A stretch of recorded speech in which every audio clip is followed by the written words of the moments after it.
नमस्कार दोस्तों, मैं करणी प्रताप माँ करणी स्टेनो क्लासेज में आप सभी का हार्दिक स्वागत करता हूँ। तो दोस्तों, मैं आपके बीच यहाँ पर हाई कोर्ट स्पेशल डिक्टेशन लेकर उपस्थित हुआ हूँ, जिसमें कि 3 पैराग्राफ रहेंगे और तीनों अलग अलग जगह से लिए गए हैं और तीनों का कंटेंट अलग अलग रहेगा। तो दोस्तों, आप ज़्यादा से ज़्यादा ऐसी डिक्टेशन लिखोगे तो आपका राजस्थान हाई कोर्ट में श्योर सिलेक्शन है, क्योंकि आप सभी देखते हैं कि राजस्थान हाई कोर्ट के जो एग्ज़ाम में जो मैटर आता है उसमें 2 से 3 प्रकार के पैरा रहते हैं। तो आप अगर ऐसा एग्ज़ाम से पहले डिक्टेशन लिखोगे, उसका ट्रांसक्रिप्शन करके अपनी मिस्टेक्स वगैरह देखोगे कितनी क्या आ रही है, और अगर कम से कम गलती आप करते हो तो आपका राजस्थान हाईकोर्ट में श्योर सिलेक्शन है। तो दोस्तों, ज़्यादा से ज़्यादा आप ये डिक्टेशन लिखने की कोशिश कीजिएगा और अपने जो और मित्र हैं उन तक भी इसे शेयर करें, ताकि और भी ज़्यादा से ज़्यादा लोग इसका लाभ उठा सकें। ठीक है दोस्तों, यहाँ पर आपको 80 शब्द प्रति मिनट की गति से डिक्टेशन दी जाएगी, जो कि अब से 5 सेकंड पश्चात स्टार्ट हो रही है। स्टार्ट। कानपुर में 8 पुलिस कर्मियों को घात लगाकर मार डालने वाला कुख्यात अपराधी विकास दुबे महाकाल का दर्शन करने उज्जैन पहुंचता है और मंदिर में अपने नाम की न सिर्फ पर्ची कटवाता है, बल्कि चिल्लाकर बताता भी है कि वही विकास दुबे है। फिर उज्जैन पुलिस उसे गिरफ्तार कर लेती है। मेरा यह कहानी उतनी सहज नहीं दिखती जितनी मध्य प्रदेश के गृह मंत्री नरोत्तम मिश्रा बता रहे हैं।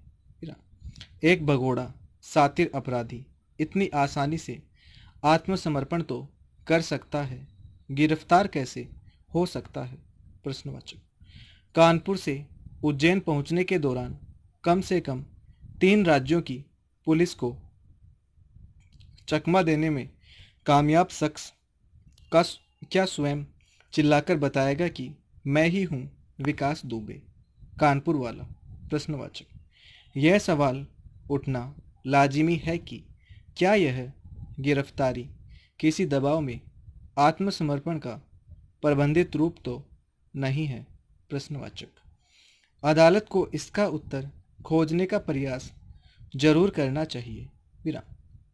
इसका भी जवाब खोजना होगा कि आखिर किसी संवैधानिक हैसियत से उत्तर प्रदेश की पुलिस ने विकास के घर को बुलडोजर से गिरा दिया और बदला लेने का अभियान चलाते हुए विकास के तमाम गुर्गों का एनकाउंटर कर रही है। विराम पैरा। 1300 ईस्वी में रणथंभौर पर आक्रमण करने के लिए उलुग खां एवं नुसरत खां जैसे प्रसिद्ध सेनापतियों को आदेश दिया गया। विराम। खिलजी सेनापतियों के नेतृत्व में मार्ग में बहुत से स्थानों को लूटा गया और हम्मीर के पास सूचना भिजवाई गई कि अगर वह आत्मसमर्पण कर देगा तो सेना वापस लौट जाएगी। विराम।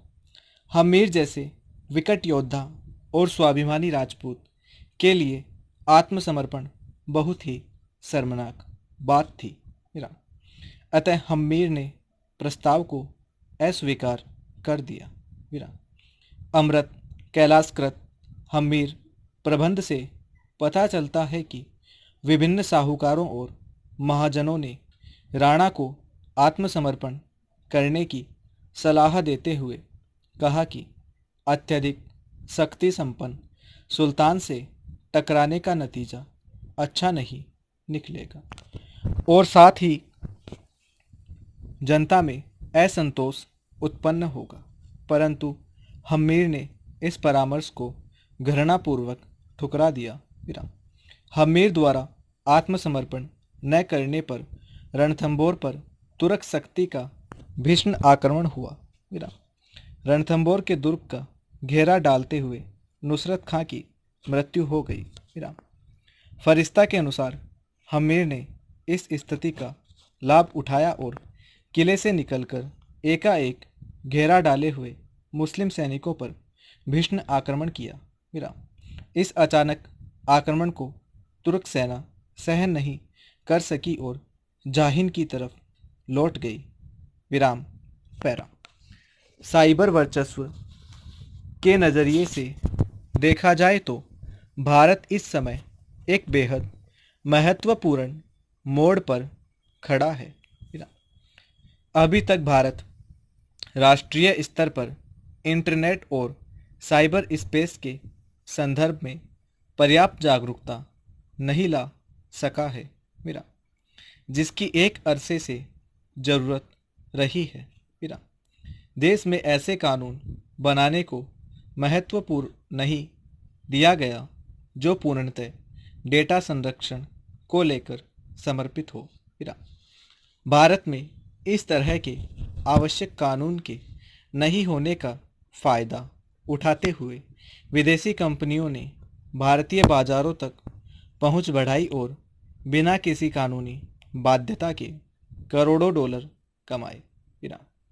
नतीजा यह हुआ कि आज ये विदेशी कंपनियां आसानी से भारत और भारतीय नागरिकों का डेटा चुरा रही है, जिसके अब नुकसान नज़र आने लगे हैं बिना।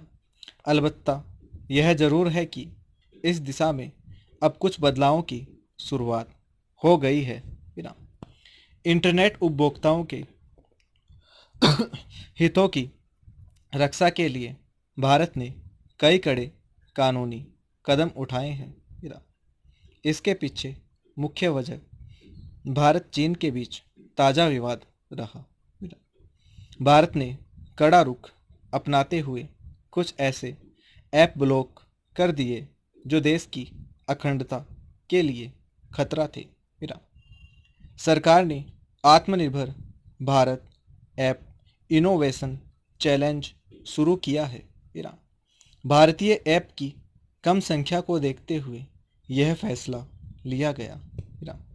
भारतीय ऐप डेवलपरों को भारतीय बाजार केंद्रित ऐप बनाने को प्रोत्साहित करने के लिए सरकार की ओर से यह पहल की गई है मेरा। ऐप डेवलपमेंट नेटवर्क बनाने के लिए भारत ने कैलिफोर्निया मॉडल से प्रेरणा ली है मेरा। चीन के 59 ऐप को ब्लॉक करने के बाद सरकार ने ये कदम उठाए हैं मेरा। तो जैसा कि दोस्तों यहाँ पर आपको 3 डिफरेंट पैराग्राफ डिक्टेट किए गए हैं और तीनों का कंटेंट अलग अलग जगह से लिया गया है। तो दोस्तों ये डिक्टेशन लिखने के पश्चात हमें कमेंट करके अवश्य बताएं कि हमारी डिक्टेशन आपको कैसी क्या लगी, और इसका ट्रांसक्रिप्शन करने के बाद मिस्टेक्स वगैरह ज़रूर देखें कि आप कितनी क्या गलतियाँ कर रहे हैं, कहाँ पर गलतियाँ कर रहे हैं। एक वचन बहुवचन की गलतियाँ हैं तो उनको डॉट लगाना स्टार्ट कर दीजिएगा। ठीक है दोस्तों, हम जल्द आपके बीच ऐसी डिक्टेशन लेकर उपस्थित होते हैं। बहुत बहुत धन्यवाद आपका हमारे चैनल पर बने रहने के लिए।